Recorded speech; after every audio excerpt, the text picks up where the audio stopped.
Namaskar. Ça fait longtemps que j'ai pas fait de vidéo, mais je reviens avec une série de vidéos assez variées sur l'Inde.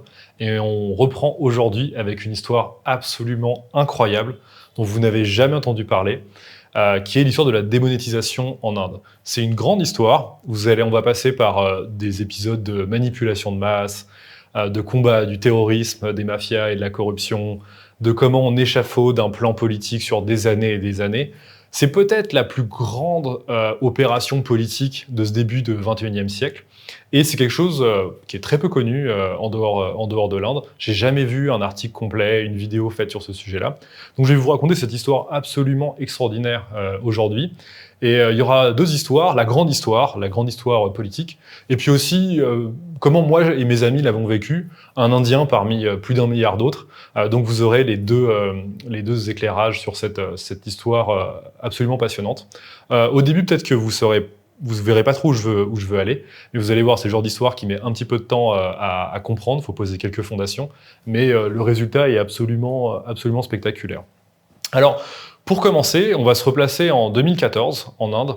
Narendra Modi arrive en tant que Premier ministre dans ce pays. C'était un outsider complet, c'est quelqu'un qui était Chief Minister, donc chef d'un État à l'ouest de l'Inde, qui est le Gujarat. Il arrive en tant que chef d'État, et quand il arrive en tant que chef d'État, il a préparé au moins son premier quinquennat, parce que là, il y a des élections dans quelques mois, et on pense qu'il va être élu, il sera son 3e quinquennat, son dernier sûrement. Il avait pas mal préparé de choses avant même d'être élu, ce qui est assez visionnaire, on va dire. Et donc, quand il arrive en Inde en 2014, il voit que le pays a quelques forces, mais énormément de faiblesses. Et il entame une série de réformes très importantes. Je ne vais pas toutes les détailler, je vais parler de celles qui ont un lien avec la démonétisation.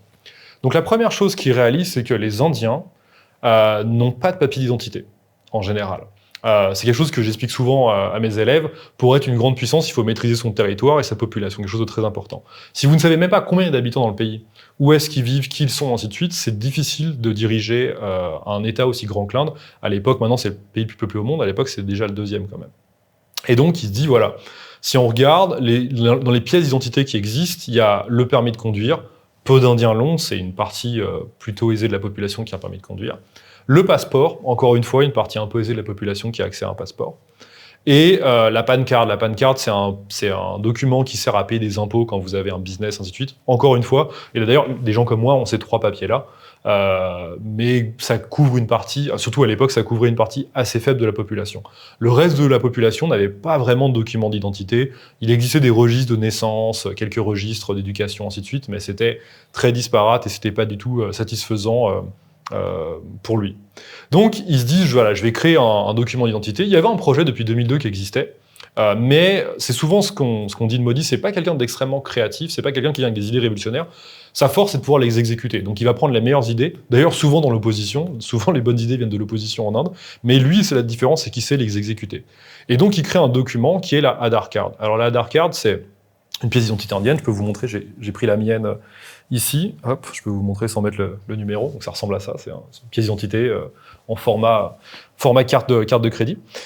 Et donc ce document, pour pouvoir l'obtenir, il vous suffit d'aller dans une banque en fait, parce que les banques ont un maillage territorial assez important en Inde, comme dans beaucoup de pays.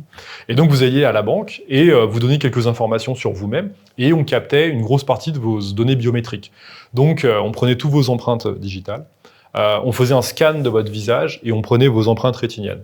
Pour la petite histoire, tout système informatique derrière a été fait par une boîte française qui s'appelait Morpho, je crois à l'époque, qui s'appelle Idemia maintenant, et qui avait mis en place ça. Et la France d'ailleurs devrait être, c'est la plus grande opération de digitalisation d'une population de l'histoire de l'humanité. Donc la France devrait être fière d'avoir participé à ça. Et donc la population indienne a désormais accès à une pièce d'identité qui est unique, vu qu'elle est principalement basée sur la biométrie, pour toute sa population. Le problème, c'est comment vous faites pour que les gens l'utilisent, pour qu'elle soit adoptée. Pourquoi j'ai besoin de pièce d'identité si je voyage pas, si on n'est pas vraiment besoin et tout. Donc là, il y a commencé à avoir en fait un push du gouvernement pour que la population l'adopte. Donc ça passait par le fait que pour avoir accès à peu près à tous les services possibles et imaginables, il fallait avoir une Aadhaar Card. Je vous donne quelque chose d'assez simple. On est à la même période, donc on est en septembre 2015. C'est un peu juste avant que les gens aient tous des téléphones portables en Inde et que la 4G se lance en Inde. Si vous vouliez avoir un téléphone portable, un forfait de téléphonie mobile, il fallait pouvoir avoir un KYC, un Know Your Customer, et pouvoir le lier à votre Aadhaar Card.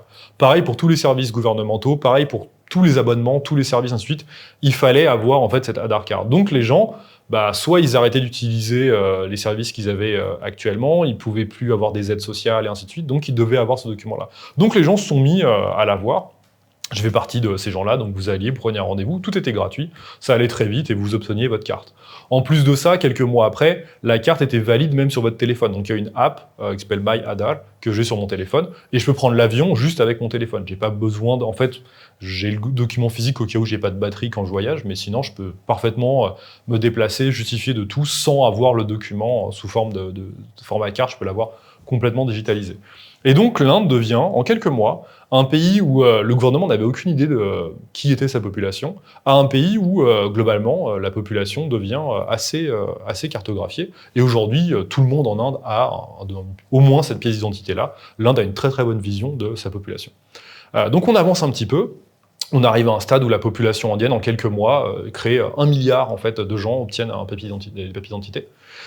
La deuxième étape, Modi va voir les banques. Alors les banques en Inde, c'est quelque chose d'assez particulier puisque vous savez que dans les banques, il y a deux business models en fait pour une banque de dépôt pour gagner de l'argent. Soit vous avez des clients riches, ils mettent des fortes sommes d'argent sur leur compte en banque, vous pouvez faire travailler cet argent en bourse, dans l'immobilier, ainsi de suite, vous allez faire un bénéfice. Soit vous avez une population peu aisée et le jeu, c'est en fait de leur prendre des services, des agios, des prêts et ainsi de suite, et en fait de leur prendre de l'argent. Mais en Inde, ça marche pas comme ça. L'Inde est un des rares pays au monde dans lesquels les banques sont ultra contrôlées et sont terrorisées par le gouvernement. C'est un pays où on met les banquiers en prison. Si vous êtes patron de banque en Inde et que vous faites un peu n'importe quoi, vous pouvez prendre des peines de prison absolument stratosphériques. Vous pouvez pas jouer avec ça. Et donc, globalement, en Inde, prendre des agios sur la population, c'est pratiquement impossible. Et vous devez aussi ouvrir un compte en banque, même si les gens n'ont pas d'argent, même s'ils ont 0 roupie, vous devez le faire.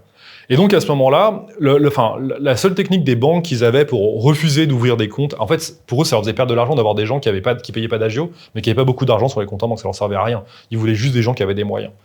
Et donc Modi va voir les banques et leur dit, écoutez les gars, la technique que vous utilisez jusque-là pour ne pas ouvrir de compte en banque, c'est de justifier que les gens n'avaient pas d'adresse sérieuse, n'avaient pas de pièce d'identité, on savait pas trop qui c'était, donc on voulait pas prendre le risque d'ouvrir un compte en banque. Modi leur dit, si les gens viennent avec une Aadhaar Card, c'est le seul document que vous pouvez leur demander, vous devez leur ouvrir un compte en banque, c'est obligatoire. Si vous ne le faites pas, vous aurez des gros problèmes.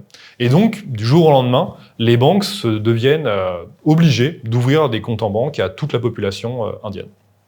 Encore une fois, comment le gouvernement fait-il pour que les gens utilisent en fait un compte en banque, puisque à l'époque, l'Inde était un pays de cash, tout le monde avait des billets, et toute l'économie était très informelle, se faisait en liquide et ainsi de suite, et même sur des grosses transactions, les gens utilisaient tout le temps du cash en fait. C'était très culturel en Inde, c'est pas le seul pays au monde, mais où il y avait une énorme culture du cash. Comment vous passez à des moyens de paiement digitalisés, soit une carte de crédit, soit...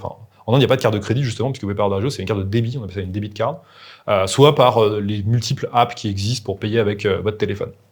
Donc pour ça, il appelle en fait les grands industriels indiens, les grands patrons indiens, et il leur dit maintenant, vous allez verser tous vos salaires uniquement par compte en banque. Vous pouvez plus verser, avant, un ouvrier, il était payé à la semaine, de la main à la main, avec quelques milliers de roupies, comme ça, en cash.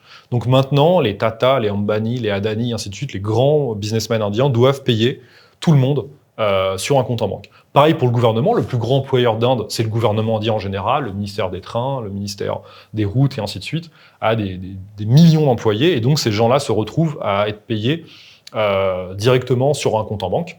Et donc les gens, ils sont obligés d'ouvrir un compte en banque pour voir leur salaire, sinon ils sont plus payés. Donc on se retrouve avec énormément de gens qui commencent à ouvrir des comptes en banque, ça devient très populaire. Il y a des jours en Inde où on ouvre 30 millions de comptes en banque sur une journée. C'est absolument stratosphérique. Donc tout le monde se met à voir ça. Et moi, à l'époque, je me rappelle, c'est que la mentalité des Indiens, c'était quand j'allais au distributeur de billets tirer un peu d'argent, j'avais souvent des gens derrière moi qui rentraient, et ils voyaient que je savais utiliser le distributeur de billets, et ils essayaient de regarder comment je faisais. Alors, au début, je pensais qu'ils voulaient piquer mon code ou je ne sais pas quoi, mais en fait, je me rendais compte qu'ils savaient juste pas utiliser le distributeur de billets, et ils voulaient juste avoir un peu mon aide, donc je leur montrais comment faire et tout.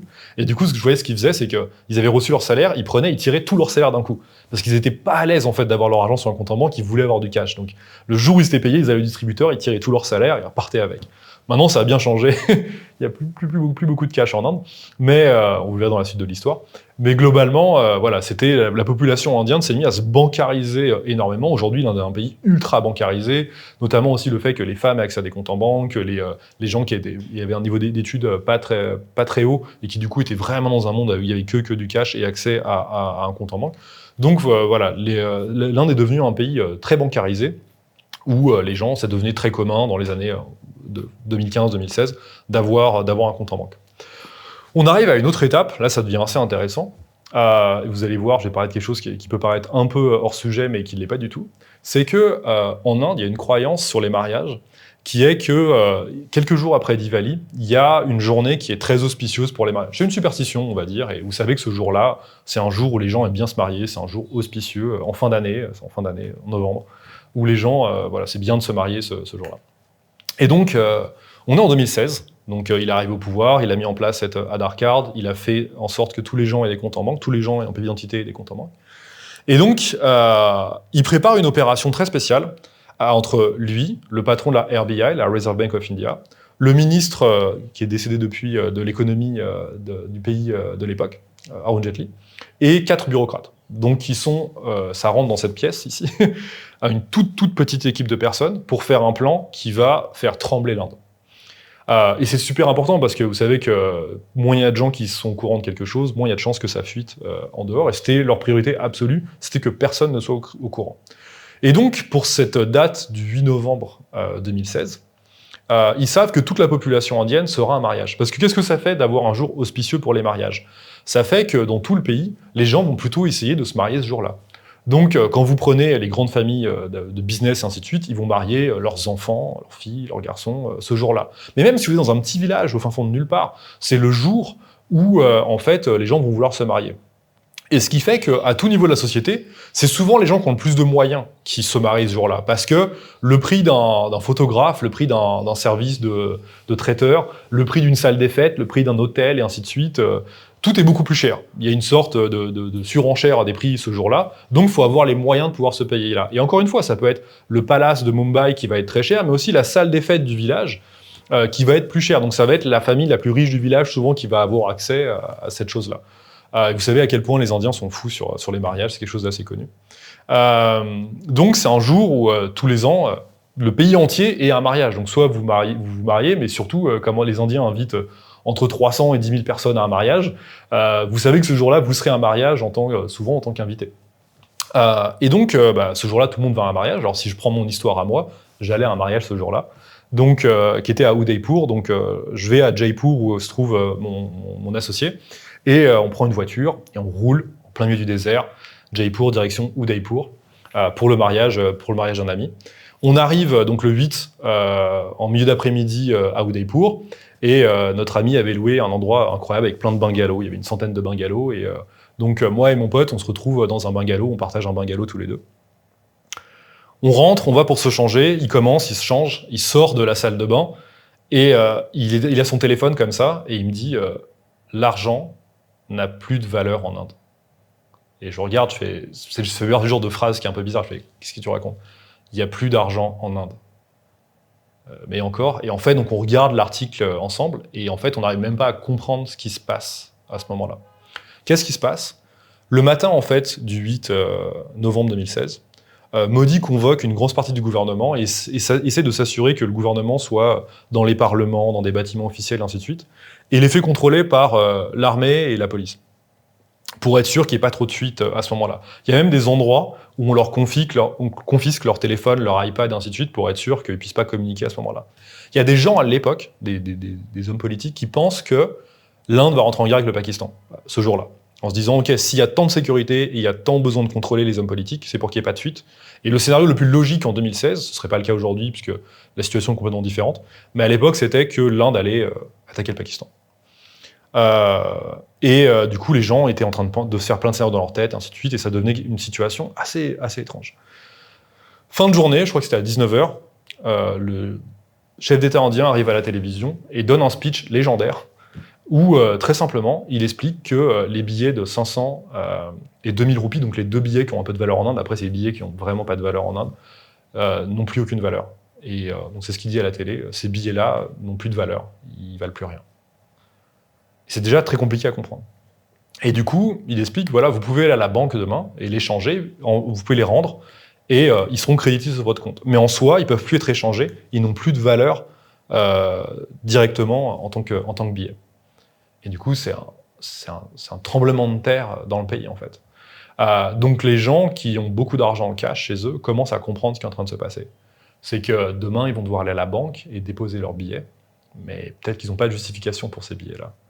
Et donc, moi, le mariage où je suis, tout le monde s'en va. C'est-à-dire que les gens, c'est un mariage de quelqu'un qui avait pas mal de moyens, donc ses invités avaient pas mal de moyens. Et donc, mon pote commence à voir les invités, des amis de ses parents, et ainsi de suite, commence à dire, bon, j'ai des trucs à faire, prendre le premier vol, le premier train, le premier truc pour pouvoir rentrer là de l'endroit d'où ils viennent, pour régler la situation. Et donc, on assiste à des comportements absolument incroyables.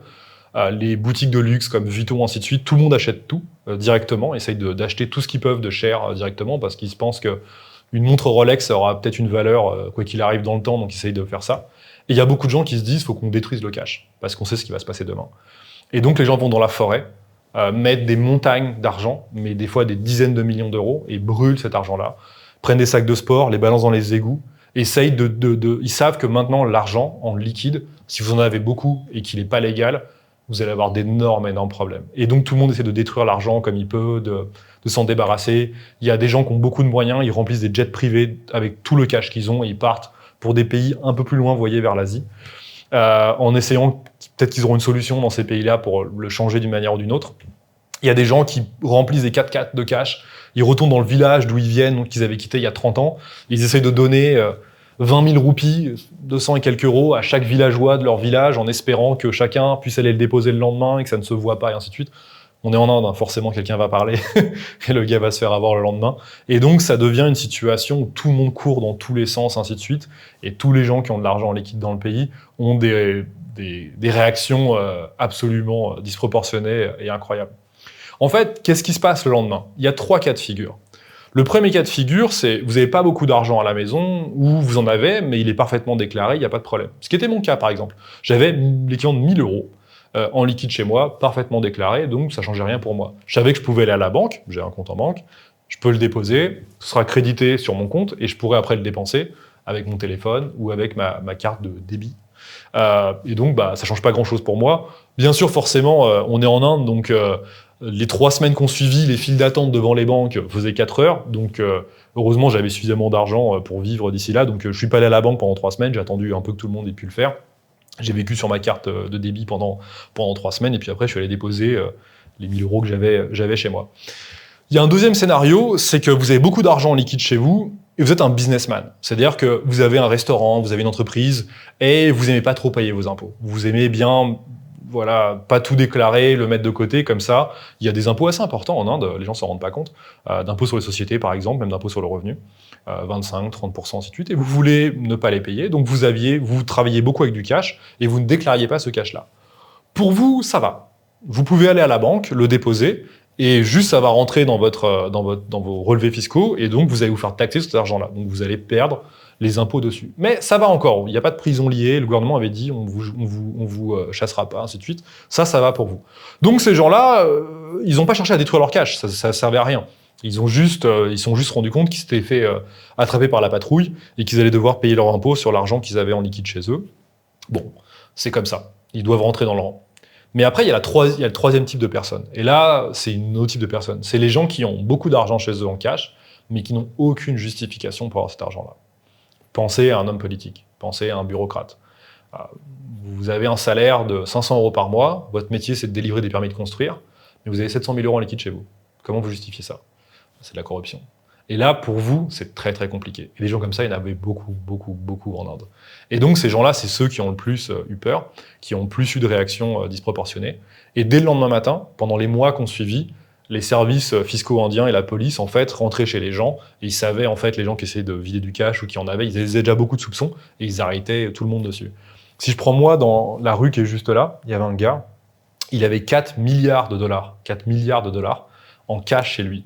Et le plus gros billet en Inde à l'époque, il valait 26 €. C'est pas énorme. Donc le gars, ce qu'il avait fait, c'est qu'il avait fait un double appartement. Son appartement était doublement muré, et dans la fausse cloison qu'il avait, tout son appart était rempli de 4 milliards de dollars en liquide.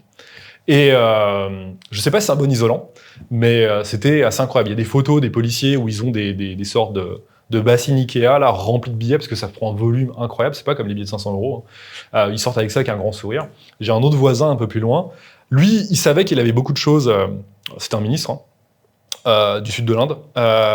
Il savait qu'il n'avait pas beaucoup de cash chez lui, mais c'était suffisamment pour pouvoir le partitionner. Ils ont trouvé 80 000 € en liquide chez lui, quelques centaines de milliers d'euros de bijoux, mais surtout ils ont trouvé des papiers où il avait 125 appartements à Londres et un centre commercial à Singapour. Donc le cash n'était pas énorme par rapport à sa position, mais c'était suffisamment pour pouvoir faire une enquête sur lui, l'arrêter, et après trouver d'autres choses, et ainsi de suite. Et donc, des milliers de personnes sont allées en prison à ce moment-là. Ça a continué pendant des mois, et donc ça a fait un séisme dans le pays. Et du coup, qu'est-ce que ça a permis de changer en Inde? Alors, il y a un truc dont le gouvernement indien ne voudra jamais parler, mais bon, il faut le reconnaître, c'est que ça a allumé tous les partis d'opposition en Inde, puisque les partis politiques en Inde avaient beaucoup d'argent en liquide, et donc il y a des partis d'opposition en Inde qui se sont retrouvés avec de l'argent qui ne pouvaient rien faire, donc forcément pour le gouvernement central indien, qui était au pouvoir, ça leur permettait d'avoir, sur les mois et les années qui suivent, une sorte de liberté où quand votre ennemi est à sec, c'est plus simple de gagner des élections locales, on va dire. Il y a forcément un rôle intéressant sur les groupes terroristes, qui pareil n'ont que du liquide, les groupes mafieux qui n'ont que du liquide, qui se retrouvent du jour au lendemain avec plus d'argent, impossible à justifier. Et donc il y a plein d'entités plutôt néfastes pour le pays qui ont eu des gros problèmes. Il y avait aussi en Inde un énorme problème de contrefaçon. Moi, quand j'ai remis, vous vous rappelez, mes 1000 €, on m'en a crédité que 900, puisque j'avais 100 € sur les 1000 qui étaient des faux billets. Des faux billets faits en Chine ou au Pakistan.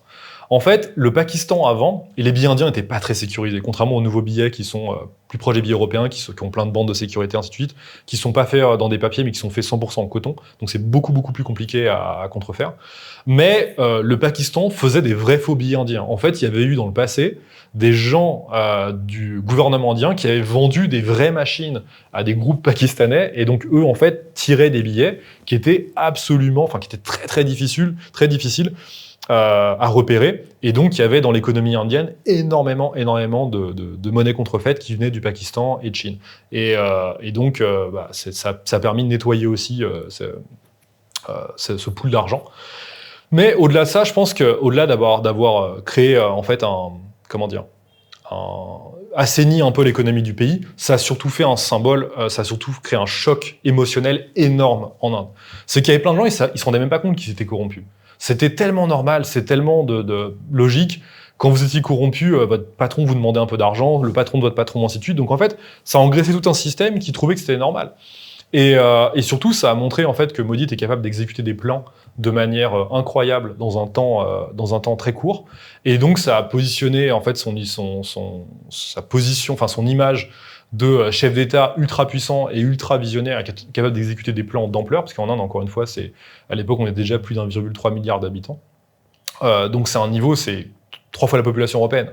Tout n'est pas parfait dans la démonétisation. Je pourrais faire une vidéo après sur quelques trucs qui ont été un peu mal faits.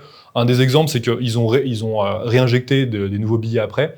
Mais comme ils ne pouvaient pas montrer qu'ils allaient tout remplacer, il y en avait très peu. Et du coup, il y a eu pendant des mois en Inde en fait un problème d'accès aux petites monnaies qui était assez compliqué, c'était pas très bien fait honnêtement. Donc tout n'est pas parfait là-dedans, mais je pense que c'était un symbole très fort pour l'Inde, et tous les Indiens on vit encore avec ce symbole-là. Tout le monde se souvient de ce qui s'est passé le 8 novembre 2007. Tout le monde sait où il était à ce moment-là, en général à un mariage. Et la manière dont en fait, les gens ont réagi autour de nous, ça a été un symbole très fort. Et donc je ferai d'autres vidéos sur d'autres opérations assez importantes. Peut-être je ferai une vidéo sur UPI, qui est le système de paiement centralisé en Inde que toute la population utilise actuellement, qui est le plus grand système de paiement électronique au monde. Et avec tous les problèmes que ça peut avoir aussi, puisque vous voyez que l'Inde, c'est un pays qui essaye d'avoir un contrôle très puissant sur sa population, et ça peut avoir des dérives aussi, donc ce serait intéressant d'en parler. Mais voilà, je suis de retour. Pas mal d'autres vidéos que je vais essayer de publier dans les prochaines semaines sur des sujets très variés sur l'Inde. Donc, on se revoit très vite. Namaskar.